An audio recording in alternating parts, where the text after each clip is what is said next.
Hai, Assalamualaikum warahmatullahi wabarakatuh. Bertemu kembali dalam channel Cikgu Man. Seperti biasa, terima kasih kerana terus menyokong cikgu dan video-video cikgu dan menggunakan bahan-bahan yang telah cikgu sediakan untuk sesi PDPR kamu. Semoga ilmu yang kita kongsikan ini memberi manfaat untuk cikgu, untuk kamu dan untuk sesiapa je yang menonton video-video cikgu. Okey, dan juga terima kasih kepada mereka yang dah subscribe, yang telah menjadikan subscriber cikgu dah cecah 1.4 ribu. 1.4 betul lah, 1.4k, 1.4 ribu, 1,400 berapa cikgu tak ingat.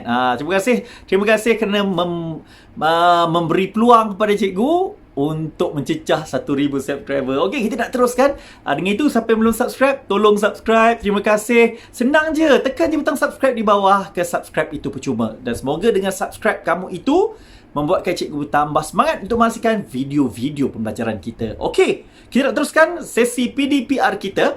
Kali ini dalam mata pelajaran sejarah tahun 4, seperti biasa, cikgu akan menggunakan bahan-bahan yang cikgu ajar dalam video-video cikgu menggunakan buku teks sepenuhnya. Kerana apa? Kerana buku teks kita ni dah cukup untuk kita belajar mata pelajaran sejarah maupun mata pelajaran lain. Dan buku rujukan pula adalah sebagai panduan tambahan untuk mendapatkan maklumat. Okey, tapi jangan risau, dengan Cikgu Man, kita pakai buku teks. Jadi kalau kamu tak ada buku teks ataupun buku teks kamu tertinggal di kampung, yalah PKP, hari tu bawa balik kampung dah tak boleh nak ambil, nak buat macam mana ni?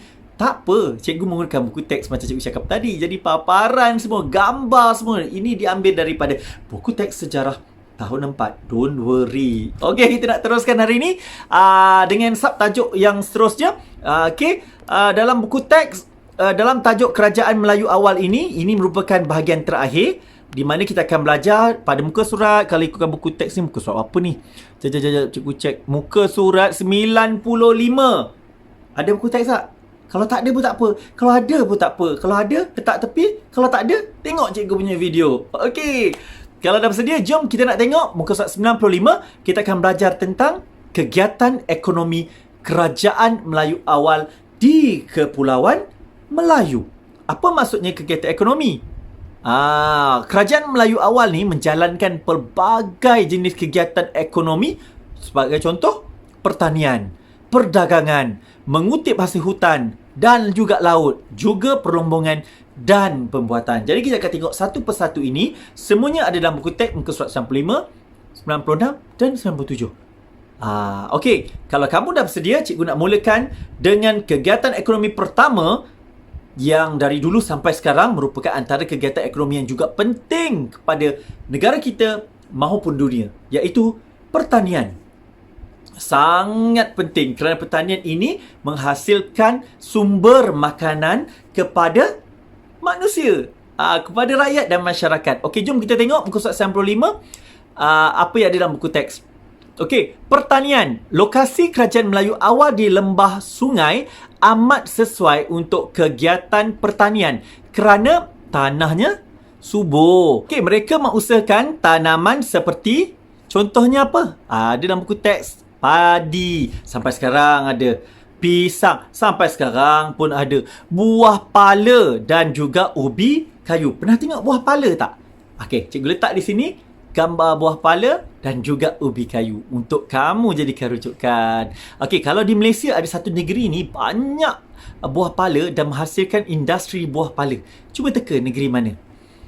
Kalau tahu tulis di bawah. Hasil tanaman ini, alamak, asyik lari je. Hasil tanaman ini dipasarkan untuk memenuhi keperluan penduduk.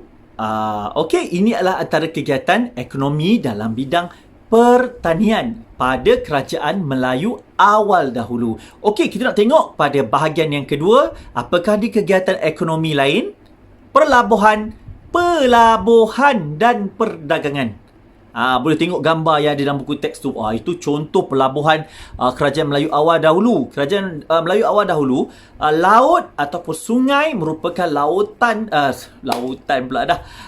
medium pengangkutan yang terpenting. Dulu mana ada LRT, mana ada kapal terbang, jalan raya pun tak ada lagi. Lautan dan kapal. Kapal adalah alat pengangkutan yang sangat penting. Membawa manusia, membawa dagangan, menuju ke satu-satu tempat menggunakan lautan.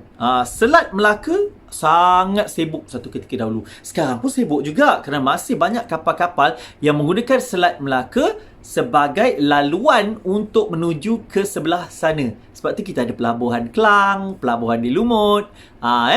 Kerana pelabuhan-pelabuhan ini digunakan untuk sebagai orang kata tempat berhenti untuk menurunkan barang-barangan. Okey, jom kita tengok pelabuhan dan perdagangan. Hai, asyik tersasul kan? Okey, jom kita tengok apa dikatakan dalam buku ni.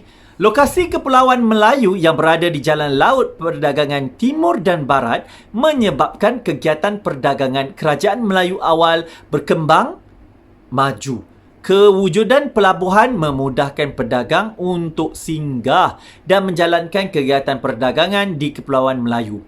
Barangan dagangan utama ialah rempah ratus seperti lada hitam, bunga cengkeh dan juga buah pala. Itu antara yang penting lah untuk rempah ratus.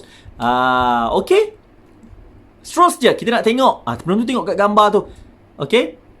Seterusnya kita nak tengok apa lagi ni. Apakah lagi aktiviti perdagangan yang ada di Melaka. Tadi kita dah tengok dari segi pertanian, kita dah tengok dari segi perdagangan dan pelabuhan. Dan yang ketiga ialah apa tadi? 1 hour later. Seterusnya kita nak tengok hasil hutan dan juga hasil laut. Okey. Kerajaan Melayu awal kaya dengan hasil hutan dan hasil laut. Sangat banyak hasil daripada hutan dan hasil laut. Sekarang ni masih ada tak hasil hutan dan hasil laut? Mestilah ada. Ia sentiasa penting tau. Antaranya termasuklah rotan, sarang burung, lagi kulit penyu, teripang dan juga mutiara. Okey, kalau tak tahu apakah benda-benda ni, ada gambarnya dalam buku teks dan cikgu pun dah share kat sini. Boleh awak tengok. Barangan ini mendapat permintaan tinggi daripada para pedagang. Nampak tak? Para pedagang yang datang inginkan barang-barang ni, inginkan rotan, inginkan gaharu, inginkan mutiara. Jadi di pelabuhan dan juga kerajaan-kerajaan Melayu awal ni ada benda ni. Jadi mereka dagangkan benda ini. Okey, seterusnya kita tengok yang terakhir. Jika tadi adalah berkaitan dengan hasil hutan, dan seterusnya kita tengok apa ni? Perlombongan dan pembuatan. Jom kita tengok sama-sama. Masyarakat Kerajaan Melayu awal menjalankan kegiatan perlombongan seperti bijih timah, bijih besi dan juga emas. Hebat tu. Bijih timah, bijih besi dan emas. Okey. Kegiatan pembuatan menghasilkan barang perhiasan, tembika dan juga senjata. Pernah dengar biji timah? Kalau di Perak, banyak lombong biji timah sekarang ditinggalkan. Namun ada juga tinggalannya masih dipamerkan, dijadikan tempat bersejarah. Sebagai contoh, di Tanjung Tualang. Anda boleh melawat ke kawasan ini nanti. Tapi selepas PKP lah. Boleh tengok contoh kapal korek. Ini tak adalah kapal korek zaman Melayu awal dulu. Dulu orang menggunakan dulang kan. Tapi hasil tinggalan kapal korek tu masih ada. Okey, ini adalah antara hasil-hasil perlombongan dan pembuatan. Okey, jom kita sambung buku teks. Kerajaan Kedah Tua, Gangga Negara dan Santubong. Okey, Kedah Tua di mana? Kita dah belajar. Gangga Negara di mana? Dan Santubong di mana? Cepat. Negeri mana ni? Merupakan antara kerajaan yang menjalankan kegiatan perlombongan dan juga pembuatan.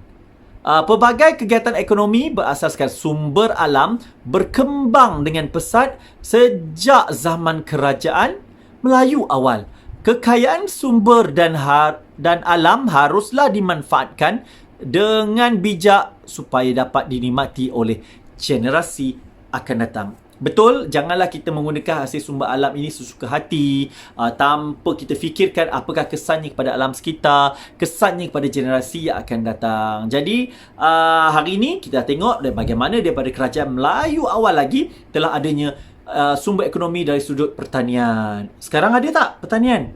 Ada. Boleh bagi contoh kat cikgu? Contohnya masih padi, kelapa sawit, getah. Betul tak? Lain pelabuhan dan perdagangan. Sekarang masih ada? Masih ada. Cuma kita tambah lagi dengan menggunakan kargo, kapal terbang untuk menghantar barang. Kereta api menggunakan kontena juga ada. Lagi, kita ada hasil laut dan hasil hutan. Masih ada sampai sekarang kita gunakan rotan. kan, untuk buat perabot dan sebagainya. Dan yang terakhir tadi dari segi pembuatan dan juga perlombongan, masih ada aktiviti perlombongan emas, perlombongan dan sebagainya juga di kawasan Kerajaan Melayu Awal. Jadi kita dah selesai dengan tajuk ini dan cikgu harap kamu semua faham dengan tajuk apa yang kita ajar. Okey, cikgu harap semoga apa yang kita belajar hari ini memberi manfaat kepada kamu semua. Terima kasih sekali lagi kerana memberi perhatian kepada Cikgu Man dalam tajuk Kerajaan Melayu Awal dalam subtajuknya berkaitan dengan kegiatan kegiatan ekonomi Kerajaan Melayu Awal. Cikgu harap kamu semua faham dan jangan lupa kalau kamu faham komen di bawah dan juga jangan lupa subscribe channel Cikgu. Terima kasih banyak-banyak. Okey, kita jumpa lagi dalam mata pelajaran sejarah tahun 4 minggu depan lah. Betul kan? Kita jumpa minggu depan kan? Sebab minggu lepas yang cuti sekolah. Minggu depan tak cuti dah. Minggu depan kita belajar macam biasa. Okey. See you. Sekian. Assalamualaikum warahmatullahi wabarakatuh.